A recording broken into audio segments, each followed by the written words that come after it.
afternoon. Amber, Blooms on the Hill. I am making a bouquet today. I've had an order, I think at the top of my head.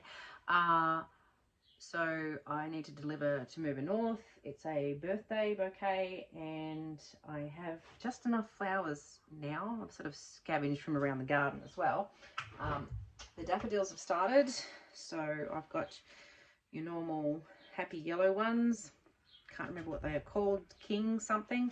I've got some jonquils, which are really fragrant, and I've got, I'm pretty sure these are White Lion, these ones, and these might be Replete, I'm not sure, but some nice duffs are coming now, which is good. I have some hellebores, which another name for them is winter roses, so they're lovely. They do get a little bit floppy, but if you condition them once you pick them, so stand them in some boiling water for about 7 to 10 seconds and then put them back in cold water, and then they should perk up a bit. They will be all right in amongst other things, so it'll hold them up in a bouquet. I've got a bit of Scabiosa, there's some white and pink. This has been going on all winter. Bit of the Black Knight, there's a few snowdrops there, and some extra little bits from the garden. So I've got some nice geranium foliage, which is lovely and supportive, and really nice fresh spring green.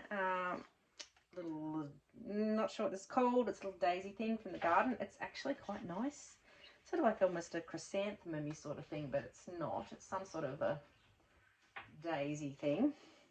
There's a few little forget-me-nots coming out now, which is a nice little touch of blue.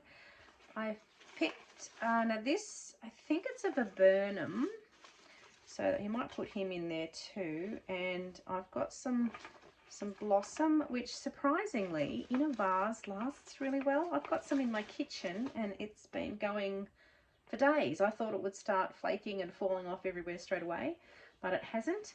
I do have a little, a couple of these little, I think they're little hyacinthy things. I'm wrong. I know I'm wrong. Can't remember what they're called. Oh, grape hyacinths. That's what they're called. So there's a few of those in there. I thought I might, if I can just, they've got very short stems, but they could go in amongst everything. This bouquet is, as I said, it's a birthday bouquet, but it's for someone's birthday who's actually deceased. So it will end up on in the cemetery, so I'm assuming that the whole bouquet will remain together. I'm just going to pop that together. I thought you might like just to join me while I do that.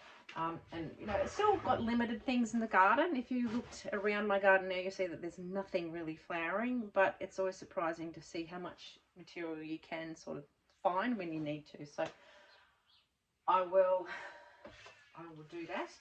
And I'll start with some foliage. So I might put you on the speedy uppy thing because it's not that exciting to watch me do this. And then we'll have a look at the end.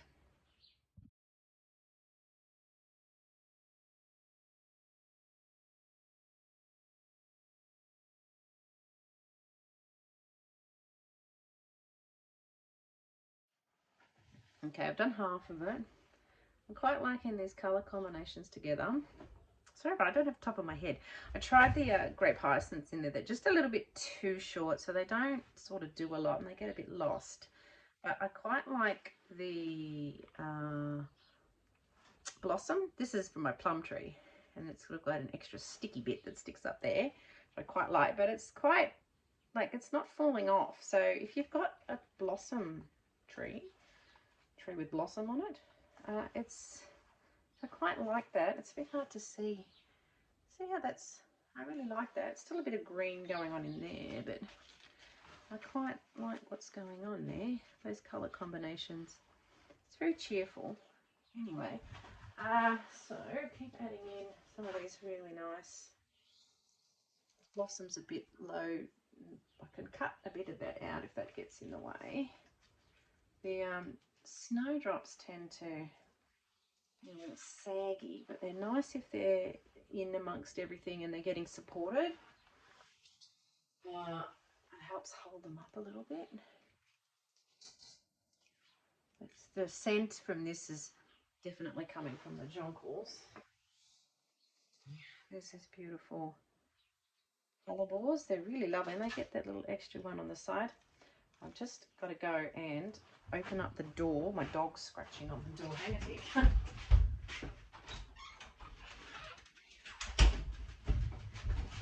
Sorry about that. Poor Jack.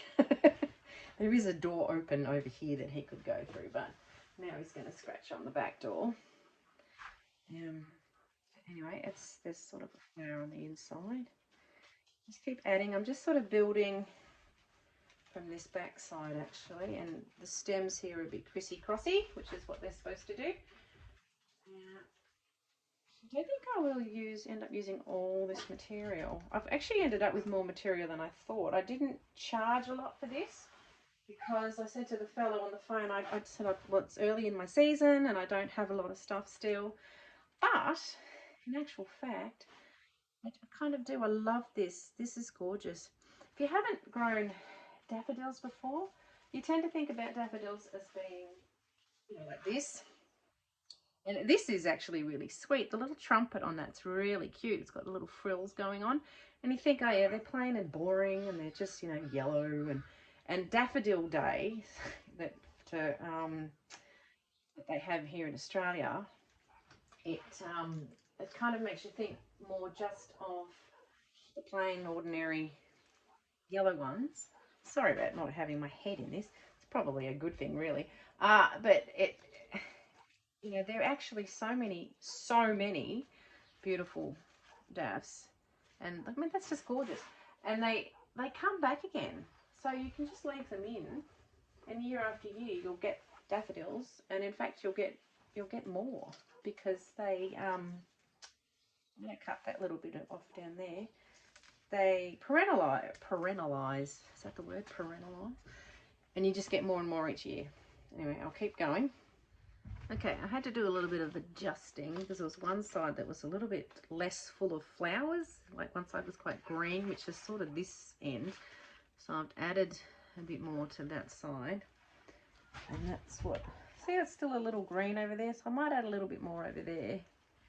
But it's quite full of things. Quite happy with that. Okay, I've added a little bit more forget-me-not. And a little bit more scabiosa here. So it's just added a bit more colour to that section. I'm actually really happy with that. I looked out the window because the guy rang me and I said, oh, I'll have to check my flower patch. And I thought, oh, there's not much there, but I'll take the job. And then there's way more than you think. So that's good. So I'll just tie it up, cut the bottom and wrap it up. No, I just use brown string. I'm too tall, which is funny because I'm really short. Yeah, just use brown string around a couple of times. I just tie a knot, make a real simple, easy knot. Use my teeth, which helps. I'm sure there's a way to do this without using my teeth. Oh, I've got string in my mouth now. Ugh. Little bits of, someone didn't let the chickens out. I wonder why they're still crowing. I told the kids to let the chickens out. I'll cut that bit off, the bit that's been in my mouth. I'm sure someone doesn't want that. And then I'll pop some paper on them. Yay! Right, there we go. That's it wrapped up. It's a little hard to see. I don't have a very long arm. But there we go. Much better when it's wrapped. Okay, so they have some flowers left over, which is nice. I'll do something with the house. So that's come up. Oh, yep, I'm happy with that, so that's good. I'll just write a card. I did buy from Officeworks, which is a big stationery shop, some note cards. So they're all the same. And flowers and butterflies I thought was a good sort of non-gender specific maybe. So yeah, because I've had some cards that were homemade. I've been making my way through those. I've had those for years, but it's handy to have a supply of these because people usually ask you to write them a card. So I'll do that and then we'll go and deliver. So there we go. if it's early spring for you and you don't think there's any flowers out there, just go out and harvest and you'll be surprised because there's more than you think. Anyway, I'll catch you next time. Bye.